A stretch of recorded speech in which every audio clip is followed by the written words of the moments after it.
Over the years, I've become more of a fan of task management versus time management. I think it's very easy to fill up time with unnecessary activity or doing things for the sake of doing them.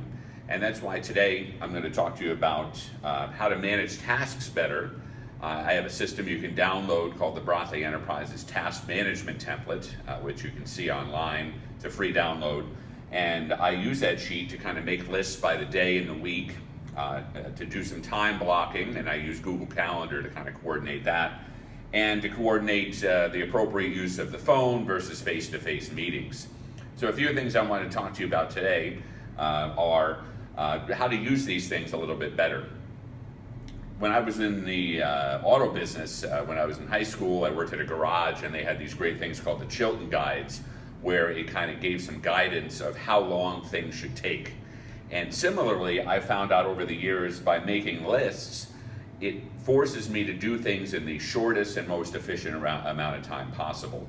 And so on my Broadway Enterprises Task Management Template, I'll make a list of 7 to 10 things only I can do, and 7 to 10 things that I should collaborate on or delegate to people for each day of the week. And then for each week going out, I will also block out specific things that may need to happen in the future. But that time blocking is critical, and whether that's blocking out time for fun, for some heavy-duty thinking, or just solving some of these minor tasks is ultra critical. I find in the summer months I like to work from 6 to 6:25 in the morning to get out as much as I can of some of that work that's on my list. And that could be blogging on my website, updating my LinkedIn profile, delegating out some tasks for the day. But I find that short window right at the beginning of the day is so critical to me to kind of get the day off on the right foot. And that kind of sets the tone for the rest of the day, where I'm able to time block out things like classroom teaching, some appointments with clients, that downtime I talked about, or exercise time, but blocking it out on my schedule, even though I might not get to it. Using a scheduling tool like a Google Calendar is very important to make sure that I'm getting the things done in the best amount of time. And that's why the combination of these two, having a list and having that time blocked out to get to the list and some of the other things you should do, are ultra critical. And determining the right way to meet with people.